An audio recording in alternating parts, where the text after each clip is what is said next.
Laughter and melodies filled the air, creating the picture-perfect scene for what was meant to be the happiest day of my life. My name is Juniper, and as I stood there in my stunning white gown, I felt like a queen, as if I were living in a dream. Everything seemed flawless until, in an instant, it all shattered. Juniper, dear, could you come here for a moment? My mother-in-law's voice cut through the joyful atmosphere like a knife, sharp and more commanding than a request. I exchanged a quick smile with my friend and excused myself, sensing something was off in the way my mother-in-law stood, rigid and tense. Her smile didn't quite reach her eyes. "What is it?" I asked politely, forcing calmness into my voice even as her posture screamed trouble. Her gaze locked onto mine, her words as cold as ice. "It's the way you look at me, Juniper," she said, her tone dripping with accusation. "I know contempt when I see it, and you wear it on your face as plain as day. I'm your husband's mother. I deserve respect, not this silent disdain." I blinked, caught off guard by her sudden confrontation. My heart raced as my thoughts scrambled to make sense of her accusation. "Ember, I think you're mistaken. I respect you deeply," I replied, bewildered and unsure of the hostility that had sprung up so unexpectedly. She scoffed, her expression hardening. "Respect? Ha! I've seen the way you roll your eyes when I speak. I hear those sighs, Juniper. You act like I'm invisible. You've even managed to turn my son against me." Her voice rose, drawing the attention of nearby guests who began glancing our way. The weight of their stares was impossible to ignore. I struggled to maintain my composure, my nerves fraying. Just as I opened my mouth to respond, Silas, my new husband, appeared beside us, concern etched on his face. "Mom, what's going on?" he asked, looking from me to his mother, confusion clouding his expression. Ember didn't miss a beat, clutching Silas's arm dramatically. "Your wife, Silas. She's been treating me with nothing but disrespect, and today of all days, she's been the worst." Her voice cracked with emotion, tears welling in her eyes.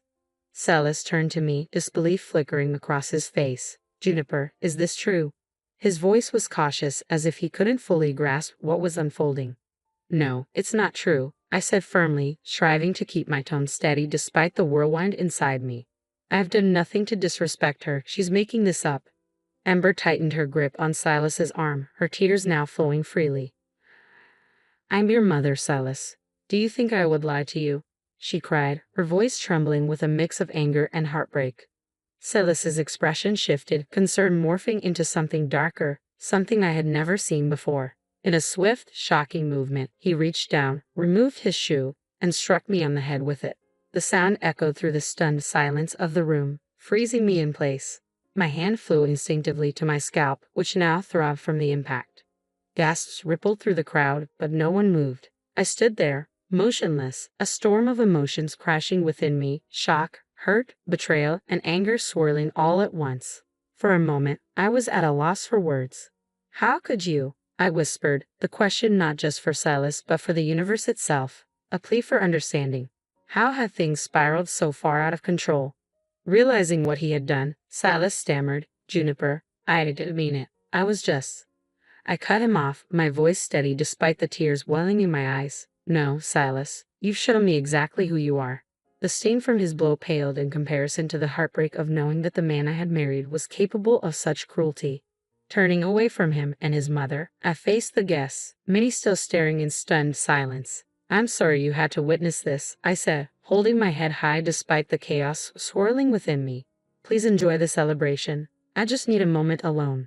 Without waiting for anyone to respond, I walked away, my heart heavy with the weight of what had just happened. The music had stopped, and the joyful atmosphere that once filled the room had evaporated, leaving only awkward silence and hushed whispers in its wake. I stepped outside, craving a moment away from the noise and chaos. The cool air hit my skin, grounding me even as my thoughts raced uncontrollably. How had everything gone so wrong? Just moments earlier, I had felt happiness, believing I was beginning a beautiful new chapter in my life. Now, it seemed that chapter had ended before it even began. I found a quiet corner away from prying eyes, trying to collect my thoughts. Ember's accusations, Silas's betrayal, and the judgmental stares from the guests. It all felt like too much to handle at once. I couldn't shake the question lingering in my mind. Could I really stay in this marriage after what had just happened? Could I trust Silas again? Tears stunned my eyes, but I fought them back. Crying wasn't going to solve anything, and I refused to let this moment break me. I needed time to think, to process, and most importantly, to decide how I wanted to move forward. One thing was clear. This was a turning point. My perfect day, the dream I had held onto, was gone, replaced by something darker and far more difficult to face. Deep down, I knew I couldn't return to how things were. I had to figure out my next step, even if that meant doing it alone. As I made my way back toward the bridal suite, I could hear whispers trailing behind me, swirling like an unwanted shadow. But I refused to let them weigh me down. I kept my head held high, knowing this wasn't the end for me. No, it was the beginning of something new. Once I reached the privacy of the suite, I allowed the emotions I had been holding back to surface.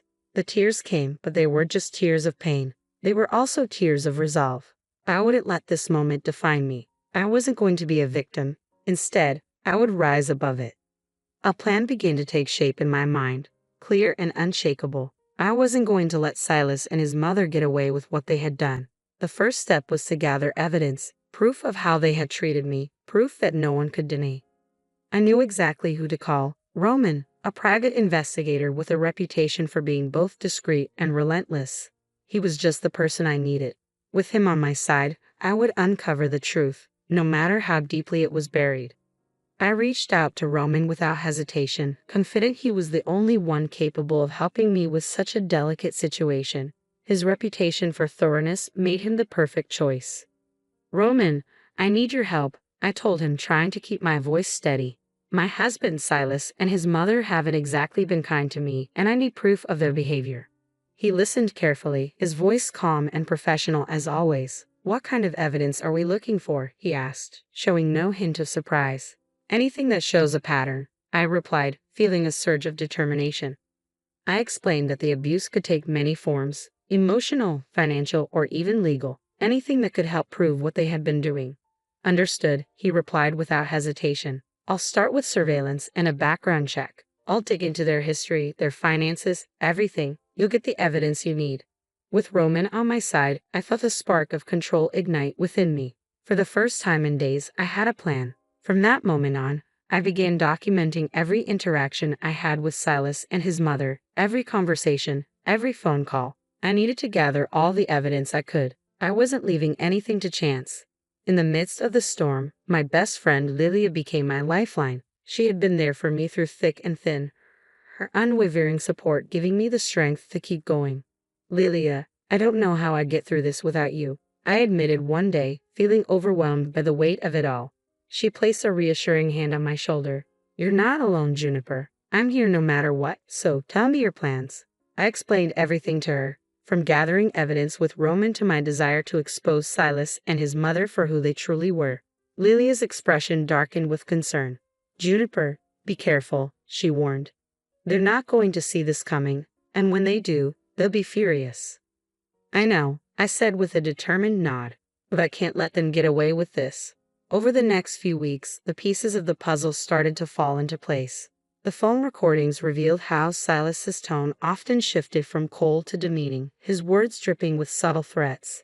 Meanwhile, Roman uncovered alarming financial documents that showed just how much control Ember had over Silas's assets. Some transactions seemed shady, hinting at possible fraud lurking between the lines. One evening, Lilia and I sat together, combing through the growing pile of evidence. As we flipped through bank statements and emails, something jumped out at me. "Lilia, look at this," I whispered, pointing to a series of suspicious transfers. "They're moving large sums of money. Where is it all going?" Lilia leaned closer, scanning the emails. "It sounds like they're planning something, but we don't know what yet. We need to connect the dots." I muttered to myself, feeling the weight of everything slowly closing in. This wasn't just about emotional abuse anymore. There was a much larger scheme unfolding beneath the surface. Lilia's eyes widened. "Juniper, this is bigger than we thought," she whispered, her voice laced with both excitement and fear. The more I uncovered, the clearer it became that Silas and his mother were hiding something serious, something illegal. They weren't just toxic. They were entangled in a web of lies and manipulation that surpassed anything I had imagined. With each passing day, my determination grew stronger. I wasn't merely gathering evidence for myself. I was exposing a story of betrayal, deceit, and crime. Silas and his mother had spent years weaving this elaborate web, but now I had the power to unravel it. One day, as I reviewed the documents again, The truth struck me like a bolt of lightning. Lilia, I think they're embezzling funds from Silas's company, I whispered, my heart racing. These documents are incriminating. Lilia's expression turned serious. Juniper, this is dangerous, she cautioned quietly. You need to be careful. They're not going to take kindly to being exposed. I know, I replied, feeling a mix of fear and determination, but I can't back down now. There's too much at stake. This wasn't just about their cruel behavior toward me. It was about something far more serious. I had everything I needed to make a move, and it was time to act. The moment had come to take control of my life and ensure they faced the consequences of their actions. Lilia, I said, my voice steady despite the storm brewing inside me. I'm going to expose them publicly, I declared. Lilia hesitated, fully aware of the risks involved. Juniper, that's risky. You're playing with fire. But she added, if anyone can do this, it's you. With Lilia's support and the evidence securely in my hands, I felt stronger than ever. I wasn't just fighting for my own justice. I was ensuring that Silas and his mother would be held accountable for everything they had done. It was time to bring the truth into the light. I decided to organize a grand event, disguising it as a significant announcement. Friends, family, and a few media contacts were invited. I needed people who would spread the story far and wide. Once the truth came out, there would be no turning back. The venue was lavish, buzzing with excitement and curiosity, everyone eager to hear the big news. As I stood at the front of the room, I took a deep breath, steadying my nerves. The moment of truth had arrived. Thank you all for coming. I began, keeping my voice calm and composed. Silas and his mother stood beside me, their faces lit with pleasant smiles, completely unaware of what was about to unfold. They believed this event was part of their carefully crafted image, a celebration of their success. But they were about to learn the truth. The lies they had built their lives on were about to come crashing down. Juniper, darling, we're so proud of you, Silas said, his voice sweet but hollow like syrup masking poison. He stood beside me with a smile that didn't quite reach his eyes. Whatever this announcement is, we support you. His words dripped with insincerity, but I held myself together, taking a steady breath. This moment wasn't for him, it was for me. I turned to face the room, scanning the eager faces of friends, family, and media guests. Thank you all for being here, I began, my voice steady. I've gathered everyone here today to share some important truths about my marriage and the Brown family. Amber's smile faltered, her confidence slipping as uncertainty flickered in her eyes. Truths, she repeated, her voice shaky with disbelief and fear. Juniper, what do you mean? I met her gaze without hesitation. I mean the abuse, the lies, and the illegal activities that have been hidden beneath the surface. My voice grew stronger with each word, and a tense silence fell over the room as the crowd hung on my every syllable. Silas's face turned crimson, his barely contained rage bubbling just beneath the surface. Juniper, have you lost your mind? He hissed through clenched teeth, his fists tightening at his sides. Quite the opposite, Silas, I replied with eerie calm. I've never been more clear-headed, and I've never been more sure of what I need to do. With that, I gestured toward the large screen behind me. Exhibit A, I announced. A video began to play, showcasing one of Silas's many abusive rants. His cruel, angry voice echoed throughout the room, and a wave of gasps rippled through the crowd. I watched as Ember's face drained of color, her hands trembling as she clutched the edge of the podium. This is only the beginning, I continued, holding up a thick folder brimming with incriminating documents. Here are financial records, evidence of fraud, embezzlement, and lies. Everything you see here proves what's really been going on.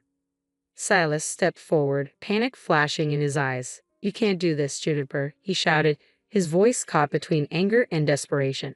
You're ruining everything. I met his gaze without blinking. I'm not ruining anything, Silas. I'm exposing the truth that everyone here deserves to know. Cameras clicked furiously as reporters captured the unfolding drama, while Amber's composed facade shattered, her confidence crumbling under the weight of the revelations. Juniper, please, she whispered, her voice now desperate. Let's talk about this privately. There's no need for this public spectacle. I shook my head firmly. No, Amber, there will be no more private discussions. The time for hiding is over. As I continued to present the evidence, the reactions in the room varied. Some guests looked horrified, others whispered among themselves, and a few simply shook their heads in disbelief. Silas and Amber stood frozen, the masks of respectability they had worn for years now shattered, exposing the truth beneath. This is my story, I declared, addressing the room with unwavering resolve. A story of surviving abuse, standing against injustice, and reclaiming my life. I refuse to be a victim any longer. The event ended in a flurry of activity, with reporters swarming around me, firing questions while friends and acquaintances approached to offer words of support. I had done it. I had exposed the truth, standing strong in the face of fear and humiliation. But I knew this was only the beginning. There was still one final battle ahead. The courtroom would be the next step, where everything would reach its conclusion. As I sat in that stark, imposing room, nerves and determination coursed through me. My lawyer sat beside me, confident and prepared to fight for justice. Across the courtroom, Silas and Ember appeared uneasy, their once confident expressions replaced by visible anxiety. The trial began, and my lawyer wasted no time. "Your Honor," he began, his voice steady and authoritative, "we are here today not only to seek a divorce but to bring to light years of emotional and financial abuse that my client, Juniper, has endured." From across the room, Silas leaned toward me, his eyes sharp and desperate. "Juniper, you can't win this," he whispered, his voice low and venomous. "You're taking things too far." I met his gaze with a calm but firm expression. "This isn't about winning, Silas. It's about justice. It's about showing everyone who you really are." The trial pressed on as my lawyer presented the evidence with meticulous precision. He played recordings of Silas's cruel words, displayed financial records exposing fraudulent activities, and painted a vivid picture of the manipulation I had endured. Ember, visibly rattled, attempted to defend herself. "Your Honor, this is all just a misunderstanding," she stammered, her voice weak and unconvincing. "Juniper is exaggerating. This has been blown way out of proportion." I looked her in the eye, my voice steady and unwavering. "Exaggerating? The evidence speaks for itself. You can't hide from the truth anymore."